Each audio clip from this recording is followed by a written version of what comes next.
Faisons aujourd'hui un petit retour sur la performance de mon portefeuille et des marchés financiers en général en 2023. Et surtout, on va essayer de se demander si 2024, c'est le début d'un vrai bull run ou alors l'année du crack qui s'annonce. Alors ici, j'ai un petit récap sur Boursorama qui est assez bien fait, qui montre la performance de mon portefeuille qui est en violet contre la performance du CW8, c'est-à-dire l'ETF monde standard pour de l'investissement passif, sur la dernière année. Donc là, on est sur une période, disons, du 8 janvier 2024 au 8 janvier 2023. Dans l'autre sens, évidemment. Ce qu'on voit, c'est que, évidemment, la performance de mon portefeuille est largement positive, on est à peu près à 11%, mais la performance de l'ETF Monde est bien plus positive puisqu'elle est plus aux alentours de 16%. Alors comment s'explique cet écart? Il s'explique principalement par le fait que j'ai quasiment 20 à 25% de mon portefeuille qui est investi sur la partie Asie, pays émergents, tout ce qui est Chine, Taïwan, Corée du Sud, etc. Et donc en fait, toute cette partie-là, elle est exclue du CW8, de l'ETF Monde, puisque c'est uniquement les pays développés. Et en l'occurrence, les bourses de ces pays-là ont performé beaucoup moins bien que les bourses des pays développés lors de l'année précédente, ce qui explique la sous-performance de mon portefeuille et ce qui, une nouvelle fois, démontre la supériorité d'un investissement très classique avec du 100% CW8.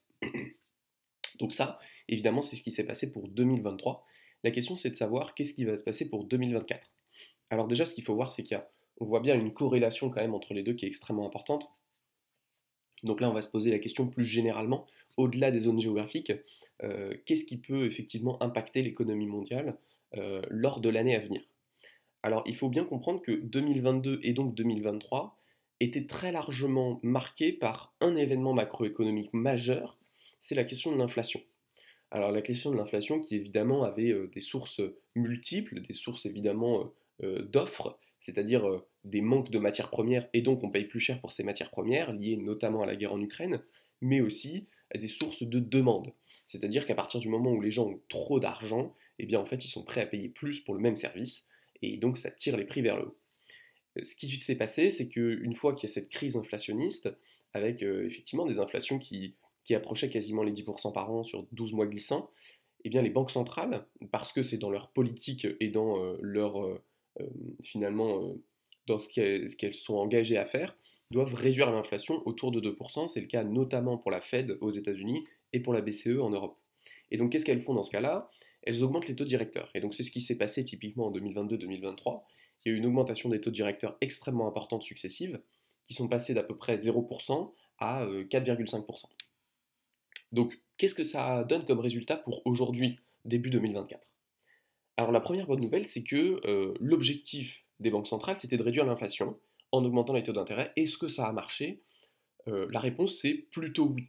Est-ce qu'on est de retour à une inflation à 2%? Non. Mais l'inflation, elle est quand même globalement décroissante sur 12 mois glissants et elle est retombée autour de 4%. Donc déjà, ça va dans le bon sens et on est quand même beaucoup plus proche de la target de 2%. Donc ça déjà c'est plutôt une très bonne nouvelle parce que au-delà de la question effectivement de la performance, parce que là on est sur de la performance nominale en fait hein, de portefeuille, effectivement si votre portefeuille financier il fait plus 20%, mais que tout ce que vous achetez avec votre argent coûte plus 20%, bah, techniquement vous avez perdu de l'argent, hein. Il faut simplement soustraire l'inflation à la performance pour avoir une performance nette d'inflation. C'est-à-dire que là mon portefeuille il fait plus 11%, mais il y a eu à peu près 6% d'inflation sur l'année. En réalité, mon portefeuille, il a fait plus 5%. Je ne me suis pas enrichi de plus que 5%. Donc ça, c'est important de le garder en tête. Et c'est pour ça que, globalement, le retour à une inflation plus calme est une très bonne nouvelle pour les personnes qui ont du capital de manière générale. Qu'elles aient du capital investi ou non. Parce que votre capital, à partir du moment où vous le possédez, eh bien, il est sujet à l'inflation. Finalement, les seules personnes qui sont et c'est pas totalement vrai, moins touchées par l'inflation, c'est les personnes qui ont très peu de capital, parce que ce sont des personnes qui, pour la plupart, dans une certaine mesure, vont voir leur salaire suivre l'inflation, même si évidemment les salaires n'augmentent pas aussi vite que l'inflation, mais au moins ils ne font pas ronger leur capital. Et ceux qui sont les plus grands gagnants, c'est les personnes qui sont déjà endettées sur des taux inférieurs, parce que en France vous avez des taux fixes, donc si vous avez emprunté à 1%, bah, votre taux de remboursement n'augmente pas, mais tout globalement coûte plus cher et vous gagnez plus d'argent, sauf que les remboursements de votre emprunt étant fixes, ça vous coûte moins cher de rembourser votre emprunt. Donc ça c'est pour l'inflation. Plutôt une bonne nouvelle pour 2024. Ensuite, il faut bien comprendre que le revers de la médaille, c'est que augmenter les taux d'intérêt, ça a globalement augmenté le chômage. Pourquoi? Parce que ça diminue la consommation de manière générale. C'est-à-dire que quand les ménages ne peuvent pas emprunter avec leur banque pour acheter une maison, eh ben, ils ne peuvent pas emprunter non plus pour acheter une télé. Globalement, toute l'économie tourne moins vite parce qu'il y a moins de logements qui sont vendus, il y a moins de voitures qui sont vendues, donc il y a moins d'usines, donc il y a moins de transports, et tout ça, ça se répercute sur l'ensemble de la chaîne économique. Et donc cette baisse économique, elle donne lieu aussi à du chômage de manière générale. Donc ça veut dire que effectivement l'inflation sera moindre, mais très probablement 2024 sera une année qui sera économiquement plus proche de la récession que ce qu'a été 2023. Alors à quel point c'est un problème d'un point de vue financier? Alors évidemment c'est un problème dans le sens où euh, les résultats financiers, c'est finalement euh, le résultat des dividendes, le résultat du profit qui a été généré par les entreprises. Et à partir du moment où il y a moins de consommation de la part de la population, c'est beaucoup plus difficile de faire du profit.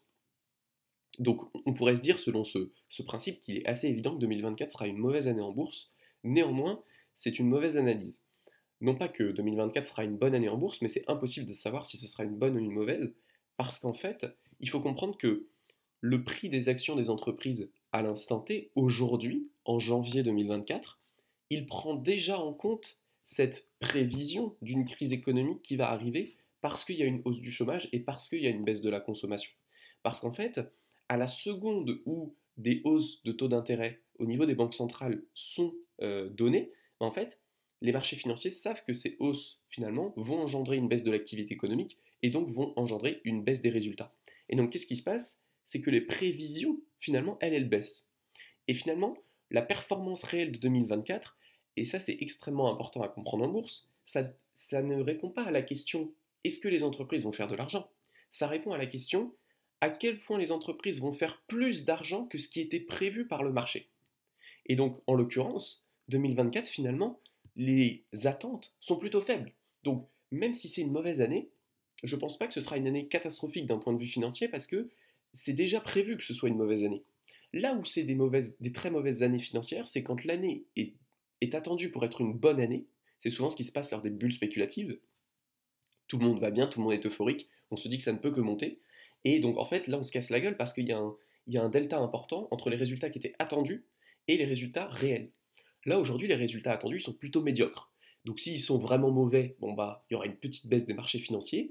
Et s'ils sont bah, finalement pas si mal, il pourrait y avoir une hausse des marchés financiers, même si objectivement, les résultats seront inférieurs à 2023. Et c'est ça qui est intéressant à comprendre.